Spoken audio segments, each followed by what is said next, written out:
Halo mahasiswa Fakultas Hukum Universitas Pasundan, bertemu lagi di episode 2 podcast KPUM Fakultas Hukum Universitas Pasundan. Nah, di episode 2 kali ini kita menghadirkan bintang tamu yang sangat ditunggu-tunggu mungkin oleh seluruh mahasiswa. Mungkin saya akan minta perkenalan dari Tete yang di sebelah saya dulu.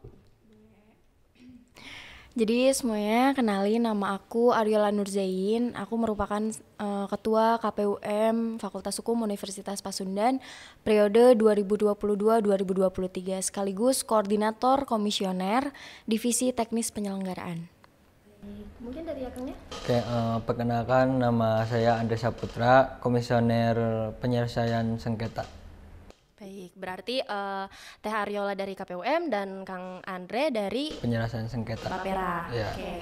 Nah, mungkin kemarin kan di episode 1 kita sudah membahas tentang apa itu KPUM, apa itu Bapera. Jadi di episode 2 kali ini saya nggak akan terlalu banyak nanya mengenai hal-hal itu. Nah, mungkin saya lebih ke udah sejauh mana sih progres KPUM dan Bapera saat ini? Mungkin bisa dijawab dari Teh Aryola dulu. Jadi yang pertama itu progres dari KPUM ya, karena mungkin sekarang sudah bulan-bulan pemira yang tentunya teman-teman juga udah merasakan, jadi bisa dipresentasikan persiapan dari KPUM itu udah sebanyak 50%. Namun memang masih banyak kegiatan yang belum terlaksana, contohnya seperti sosialisasi ke angkatan gitu kan belum, karena itu yang kemarin itu baru sosialisasi akbar gitu. Nah mungkin yang selanjutnya kita ada presentasi ke bidang 3 bagaimana baiknya dan bagaimana harus kita melakukannya. Lalu yang selanjutnya mungkin ada pelaksanaan dari pemira itu sendiri.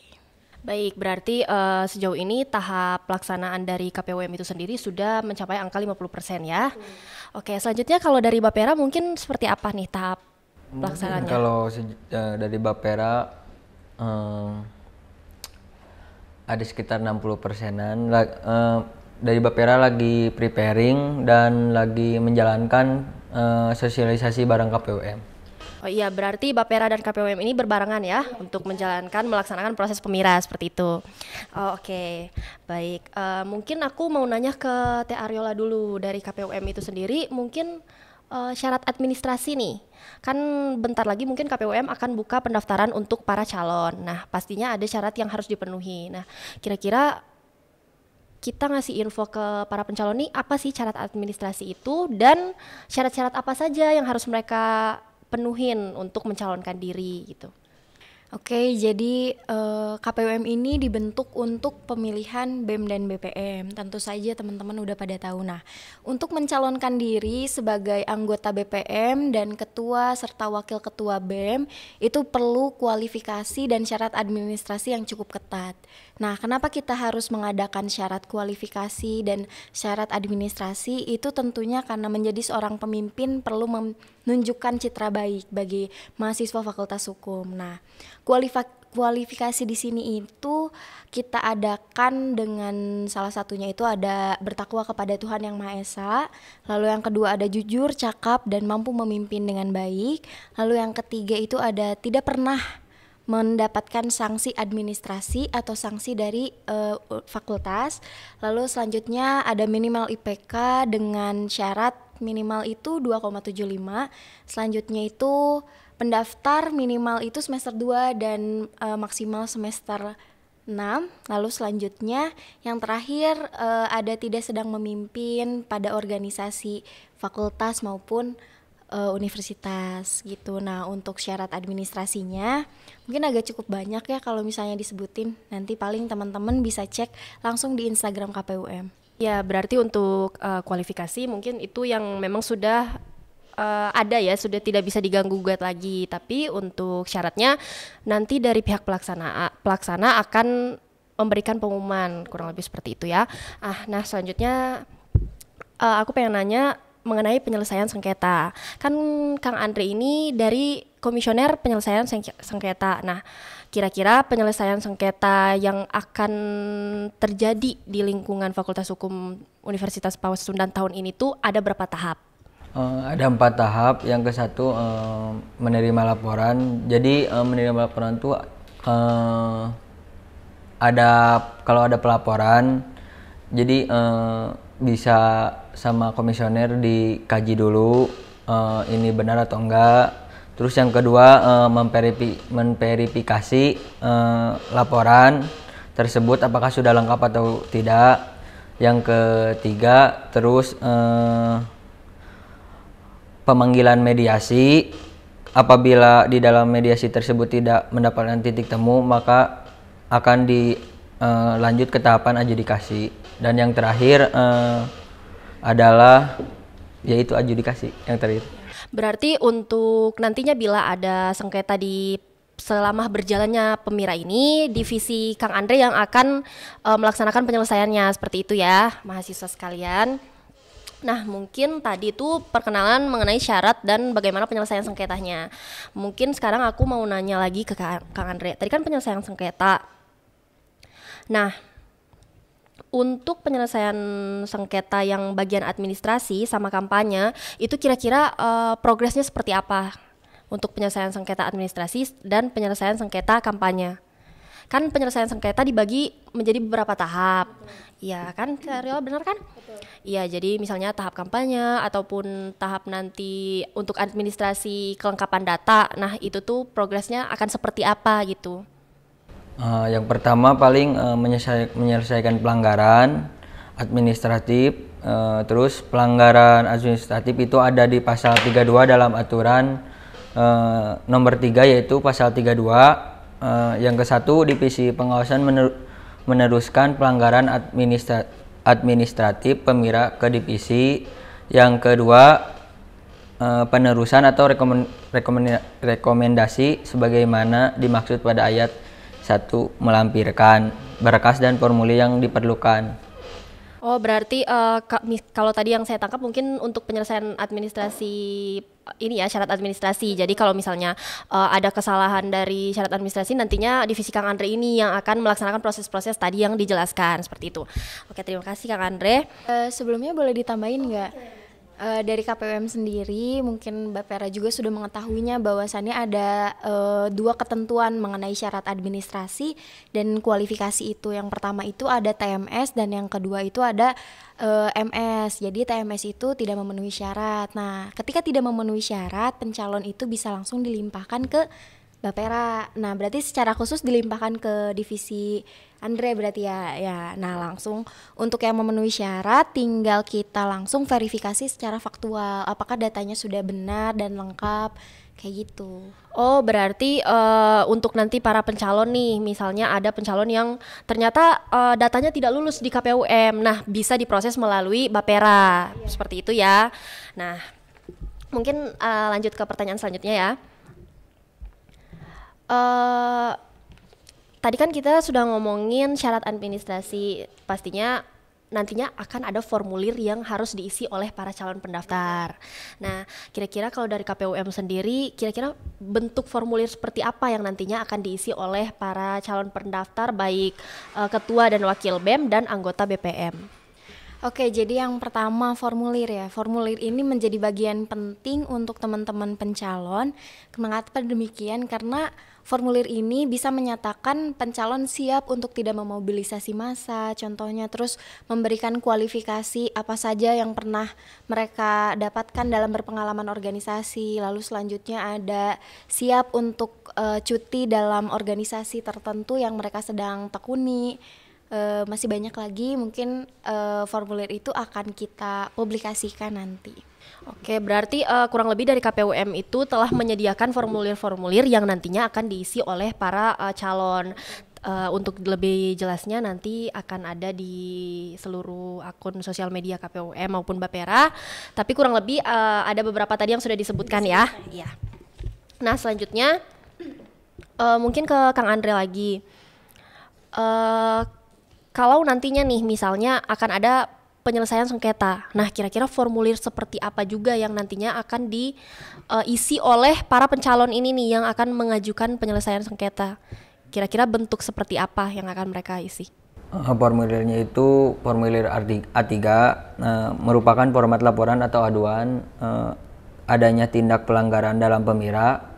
Dalam formulir ini terdapat pelapor, nama, NPM, tempat tanggal lahir, jenis kelamin, alamat, terus nomor telepon, email, dan juga uraian laporan peristiwa yang dilaporkan, tempat kejadian, terlapor, saksi-saksi, terus ada nama, alamat, nomor telepon, dan bukti-bukti yang nantinya akan diberikan kepada divisi penyelesaian sengketa. Oh baik, jadi kurang lebih seperti ini ya.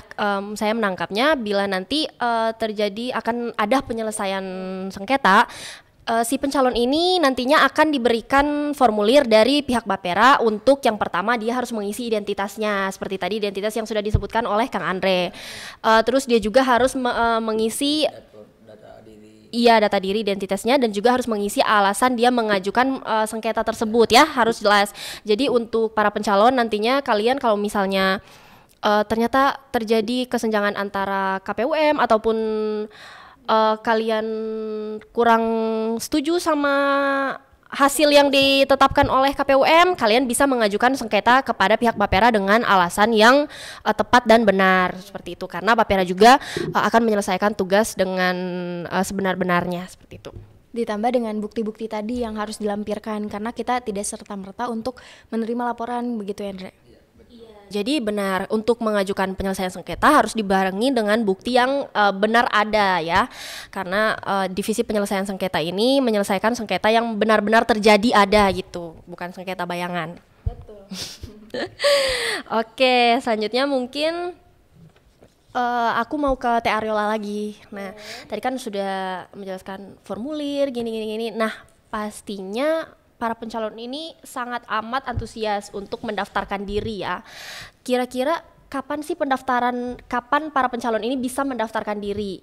Kapan mereka bisa mulai mengisi formulir? Mungkin mereka kan harus ada persiapan nih. Jadi misalnya harus dikasih tahu dulu. Jadi mereka harus menyiapkan apa saja gitu.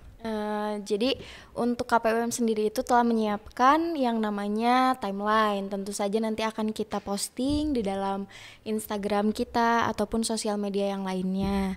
Ditambah lagi mungkin teman-teman bisa menghubungi kita lewat WhatsApp yang ada di Instagram. Terus selanjutnya kita bisa menerima pesan dari Line @ Nah, untuk timeline sendiri untuk pendaftaran teman-teman semua bisa mulai mendaftar itu di tanggal 19 September 2022. Wah, sudah sangat dekat sekali ya berarti pemirah ini ya. Tanggal 19 dicatat ya buat para pencalon, tanggal 19 September 2022. Yang selanjutnya mungkin untuk pendaftaran itu kita beri waktu 5 hari. Selanjutnya ada verifikasi faktual, selanjutnya ada verifikasi administrasi. Mungkin terbalik ya. Yang pertama ada verifikasi administrasi yang mana mungkin teman-teman akan mencantumkan tim pemenangan teman-teman. Jadi yang pertama itu tim pemenangan dari BEM dan BPM pun kita perlu cross check kembali. Karena ketika datanya double berarti kita harus memenuhi verifikasi faktual yang mana kita bisa tanyakan langsung kepada tim pemenangan tersebut apakah dia mau memilih yang mana ini sebetulnya begitu. Ya, tim pemenangan juga ini nantinya akan didata ya oleh KPUM seperti itu. Nah, untuk pendaftaran sendiri bisa dilakukan secara hybrid di Unpas, nantinya ruangannya menyusul. Terus kalau online sendiri pun nanti jamnya akan ditentukan sesuai dengan jadwal yang sudah kita tentukan. Ya, berarti nantinya pihak penyelenggara sudah menyiapkan sematang-matangnya rencana mereka. Nantinya mungkin akan disosialisasikan secara jelas lagi di akun Instagram maupun seluruh akun-akun KPUM dan Bapera, dan pihak penyelenggara juga sudah sangat menanti para calon-calon ini untuk mendaftarkan diri. Kita sudah sangat tidak sabar ya. Oke, selanjutnya tadi kan kita sudah membahas tentang seluruh formulir yang nantinya akan diisi, kapan pengisian formulir bisa dimulai atau pendaftaran dibuka. Nah, untuk formulir yang nantinya mungkin tidak akan diterima oleh KPUM atau gagal, para pencalon ini gagal. Nah, itu tuh formulir seperti apa yang tidak diterima oleh KPUM? Oke, baik. Jadi untuk KPUM sendiri telah menyiapkan peraturan tersebut di peraturan perubahan itu di peraturan nomor 1 tahun 2022, namun memang belum kita publikasikan gitu. Nah, untuk hal tersebut jadi ketika ada pencalon tidak menyerahkan atau memenuhi syarat administrasi itu kita menggunakan sanksi ketika mereka memalsukan dokumen. Contoh saja seperti IPK, tahu-taunya IPK-nya diedit atau kayak gimana. Nah, itu ada peraturannya gitu. Nah, untuk dokumen yang tidak memenuhi syarat itu sebetulnya simpel saja. Mungkin kalau misalnya teman-teman semua sudah mengikuti persyaratan ataupun mekanismenya dengan baik, tentu saja kita akan menerimanya. Tapi ketika tidak memenuhi syarat, tentu saja kita tidak akan menerimanya. Nah, salah satunya yang mungkin tidak memenuhi syarat itu ketika mereka ingin mencantumkan tim pemenangan. Kadang yang mungkin ini menjadi kasus yang dari tahun kemarin. Ya, ketika ada foto dengan KRS ataupun KTM, ya mereka harus memberikan KTM aktif ataupun yang memang mereka mahasiswa aktif gitu. Lalu untuk KRS itu bukan KRS yang semester 1 ataupun semester lampau, tapi semester depan atau semester yang sedang akan kita tempuh gitu. Nah, untuk itu jadi ketika tidak memenuhi syarat ya langsung kita alihkan kepada Bapera. Nah, berarti mungkin ada beberapa mahasiswa yang masih kurang minat untuk bertanya ya. Makanya dari sini kita menjelaskan kembali.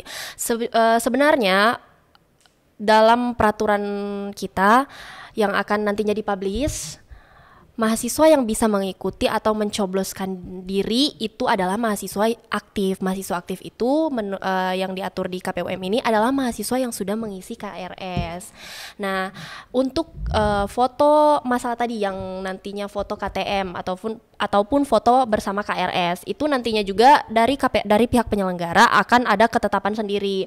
Jadi nggak bisa sembarangan main foto-foto aja gitu. Jadi kita juga akan menyeleksi dengan sebenar-benarnya. Jadi kalau memang kita juga meminimalisir terjadinya sengketa gitu.